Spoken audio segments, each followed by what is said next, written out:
ಇವತ್ತು ವಿರೋಧ ಪಕ್ಷದ ನಾಯಕರು ನನಗೆ ಮದ ಏರಿದೆ ಅಂತ ಹೇಳಿ ಏನೋ ಒಂದು ರಿಯಾಕ್ಷನ್ ಕೊಟ್ಟಿದ್ದಾರೆ. ನನಗೆ ಮದ ಏರಿಲ್ಲ. ಮದ ರೈತರನ್ನ ತುಳಿತಕ್ಕಂತ ಜನರಿಗೆ ಏರಿದೆ. ಯಾಕಂದ್ರೆ ಇವತ್ತು ಕೇಂದ್ರ ಸರ್ಕಾರ ಸಕ್ಕರೆ ಎಕ್ಸ್ಪೋರ್ಟ್ ಬ್ಯಾನ್ ಮಾಡಿದೆ. ಕೊಬ್ಬರಿಗೆ ಬೆಲೆ ಇಲ್ಲ. ದೇವೇಗೌಡರೇ ಒಂದು ಮನಿ ಹಿಡ್ಕೊಂಡು ಪ್ರಧಾನ ಮಂತ್ರಿ ಬಲ್ಲಿ ಹೋಗಿದ್ದಾರೆ. ರೈತ ಇವತ್ತು ಅಕ್ಕಿ ಬೆಳೆದ್ರೆ ಅಕ್ಕಿ ಎಕ್ಸ್ಪೋರ್ಟ್ ಆಗ್ತಾ ಇಲ್ಲ. ಇಥನಾಲ್ ಪಾಲಿಸಿ ತಂದ್ರು. ಇಥನಾಲ್ ಪಾಲಿಸಿ ತಂದು ಎಲ್ಲ 400 500 ಕೋಟಿ ಸಾಲ ತಗೊಂಡು ಕಿಸಿನ್ ಕಾರ್ಖಾನೆ ಹಾಕಿದ್ರು. ಇಥನಾಲ್ ಬ್ಯಾನ್ ಅಂತ ಹೇಳಿದ್ರು.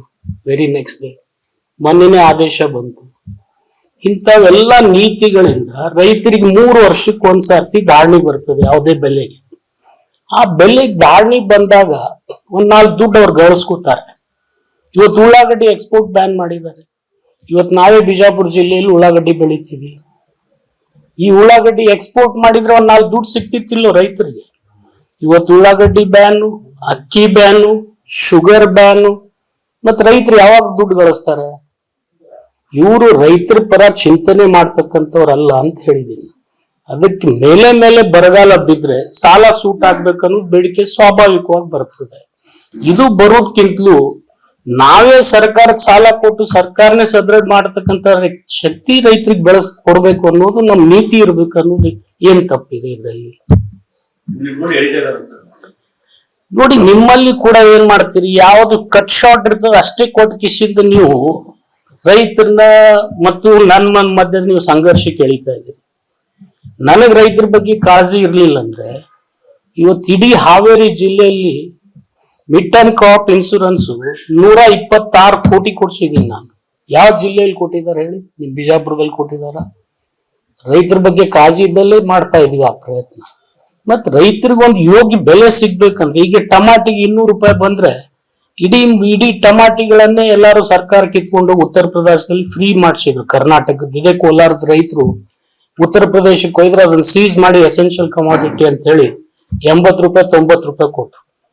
ಇಲ್ಲಿ 200 ರೂಪಾಯಿ ಖರೀದಿ ಮಾಡಿದ್ರು. ಅಲ್ಲಿ ಹೋಗಿ ಅಷ್ಟು ಕೊಟ್ಟು ಬಂತು. ಅವಾಗ ಏನ್ ಮಾಡಿದ್ರು ಇವರೆಲ್ಲರೂ? ಮತ್ ಇವತ್ತು ಇವರೆಲ್ಲ ನಾನು ವಿನಂತಿ ಮಾಡ್ತೀನಿ, NCT ರವಿ ಇರ್ಬೋದು, ಅಶೋಕ್ ಇರ್ಬೋದು, ಬಹಳ ಮಂದಿ ಯಾರು ರಿಯಾಕ್ಟ್ ಮಾಡಿದ್ದಾರೆ. ನಿಮ್ಮಲ್ಲಿ ಅಷ್ಟು ರೈತರ ಬಗ್ಗೆ ಕಾಳಜಿ ಇತ್ತಂದ್ರೆ ಶುಗರ್ ಎಕ್ಸ್ಪೋರ್ಟ್ ಬ್ಯಾನ್ ಮಾಡಿ ತೆಗೀರಿ, ರೈಸ್ ಎಕ್ಸ್ಪೋರ್ಟ್ ಮಾಡಿ ಬ್ಯಾನ್ ಮಾಡಿ ತೆಗೀರಿ, ಉಳ್ಳಾಗಡ್ಡಿ ಎಕ್ಸ್ಪೋರ್ಟ್ ಆಗೋದನ್ನ ಯಾಕೆ ನಿಲ್ಸಿದ್ದೀರಿ? ಇವೆಲ್ಲ ನಿಮ್ ನೀತಿಯಿಂದ ಇವತ್ತು ರೈತರ ಶೋಷಣೆ ಆಗ್ತಾ ಇದೆ. ಇದು ತಪ್ಪಿದೆಯಾ? ಮತ್ತು ರೈತರು ಸಾಲ ಮನ್ನಾ ಮಾಡ್ಬೇಕು ಮೇಲೆ ಅಂದ್ರೆ ಸರ್ಕಾರ ಬಳಿ ನಿರಂತರ ದುಡ್ಡು ಇರ್ತದ? ರೈತರು ಸಾಲ ಮನ್ನಾ ಮಾಡಂತ ಯಡಿಯೂರಪ್ಪನವರೇ ಅಂದಾಗ ಏನ್ ಅಂದಾರ ಅದನ್ನು ಗೊತ್ತದಲ್ಲ ಜನರಿಗೆ. ಬಟ್ ಈ ರೀತಿ ಸುಳ್ಳೆ ಅಪಪ್ರಚಾರ ಏನೋ ಟಿವಿ ಮಾಧ್ಯಮದಲ್ಲಿ ಪ್ರಚಾರ ಸಿಗ್ತದ ಅಂತ ತಿಳ್ಕೊಂಡು ಸಿಕ್ಕವ್ರು ಸಿಕ್ಕಾಗ ಮಾತಾಡೋದು ಸರಿಯಲ್ಲ. ಒಂದು ಜವಾಬ್ದಾರಿ ಸ್ಥಾನದಾಗ ಅದಾರ ಅಶೋಕ್ ಅವರು. ಏನೇನ್ ಸರ್ಕಾರದ ನೀತಿಯಿಂದ ಇವತ್ತು ಕೊಬ್ಬರಿ ನಿಮಗ್ ಗೊತ್ತಿದೆ, 18,000 ರೂಪಾಯಿ ಕ್ವಿಂಟಲ್ ಮಾರೋದು ಇವತ್ತು 7-8 ಬಂದು ನಿಂತಿದೆ. ಅದ್ರ ಬಗ್ಗೆ ಯಾಕೆ ಗಮನ ಇಲ್ಲ ಇವರಿಗೆ? ಹೋಗಿ ಕೇಂದ್ರ ಸರ್ಕಾರದಾಗ ಅವರೇ ಅಪೋಸಿಷನ್ ಲೀಡರ್ ಇದ್ದಾರೆ, ಹೋಗಿ ದೇವೇಗೌಡರು ಹೋಗಿ ಮನವಿ ಮಾಡ್ಕೋಬೇಕಾಗಿತ್ತ? ಕೊಬ್ಬರಿ ಸಲುವಾಗಿ ಅಶೋಕ್ ಅವರೇ ಹೋಗ್ಬೋದಾಗಿತ್ತಲ್ಲ. ಉಳ್ಳಾಗಡ್ಡಿಗೆ 40-50 ರೂಪಾಯಿ ಹೋಗಿತ್ತು. ಅದನ್ನ ಬಂದ್ ಮಾಡಿದ್ರಲ್ಲ ಎಕ್ಸ್ಪೋರ್ಟ್. ಯಾರು ಬ್ಯಾನ್ ಬಂದ್ ಮಾಡಿದ್ರು? ಇದು ಎಲ್ಲ ಸುಮ್ಮನೆ ನನ್ನ ವಿಚಾರಗಳನ್ನ ತಿರುಚಿ ನಾನೇ ರೈತರು ವಿರೋಧಿ. ಅನುಕ್ಷಣದ ಸುದ್ದಿಗಳಿಗಾಗಿ ವಿಸ್ತಾರ ನ್ಯೂಸ್ ಯೂಟ್ಯೂಬ್ ಚಾನೆಲ್ ಸಬ್ಸ್ಕ್ರೈಬ್ ಮಾಡಿ. ಹೊಸ ಸುದ್ದಿಗಳ ನೋಟಿಫಿಕೇಶನ್ಗಾಗಿ ಬೆಲ್ ಐಕಾನ್ ಕ್ಲಿಕ್ ಮಾಡಿ. ಲೇಟೆಸ್ಟ್ ಅಪ್ಡೇಟ್ಸ್ಗಾಗಿ www.vistaranews.com ವೆಬ್ಸೈಟ್ಗೆ ವಿಸಿಟ್ ಮಾಡಿ.